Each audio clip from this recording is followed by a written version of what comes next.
I remember being at school, I must have been about 14, and there's no denying it, I was a handful. I went against the grain, I went against the rules, mainly because I thought I knew what I needed, I thought I knew what was best, and I wasn't scared to challenge boundaries and challenge authority in appropriate ways sometimes. But I remember standing outside a staff room in my secondary school, and I don't know what I was hoping to hear, but I was earwigging the teachers, and they were having a conversation about a girl who was a nightmare, a girl that nobody wanted in their class, a girl that was uncontrollable, and a girl that would mount to nothing.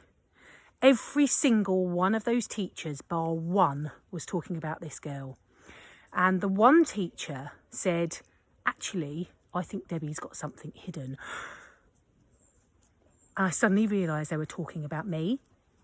I suddenly realised quite how unteachable I was in those subjects that the teacher didn't inspire me.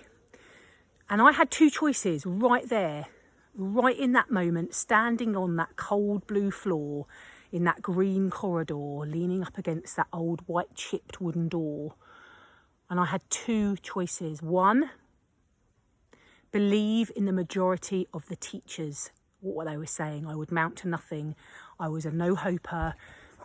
Nobody could teach me anything. I would mount to nothing. Or I could go with the one teacher who said, no, Debbie has something.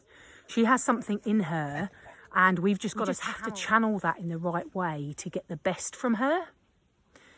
Now, I spent probably all of 3 minutes deciding on which option I was going to go with. I wanted to prove the majority of those teachers wrong. And you know what? It wasn't because I wanted to prove them wrong because I was better than they thought, but because I wanted to give credit to that one teacher who had faith in me, that one teacher who had the courage to stand up to the rest of them and say, no, I can see something. And I wanted to make sure that she realised that she was right to have the courage to stand up to all of her colleagues, that she was right in what she saw, the little spark, whatever it was she saw in me was right.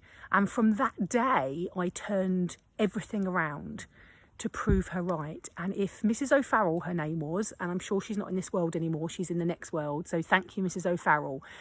But it made me think, today, walking in these woods, is we have choices. We have choices. Do we go with the flow because that's what everybody else is doing? Do we go with the flow because that's what other people see in us? Because that's what they're telling us? You know, when I was dating, you know, did I ask my friends for their opinion on my boyfriends? Probably, but did it matter? No, because what matters is what I thought and what I wanted and what I was happy with.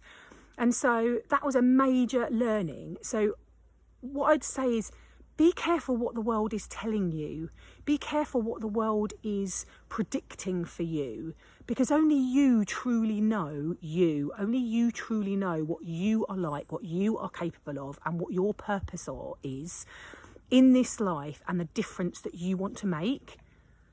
So I think that's a really important learning is, yeah, I'm going to leave it there because I'd love to get your thoughts. I'd love to get to hear if you've had any similar moments which were real or real. Remember the film Sliding Doors?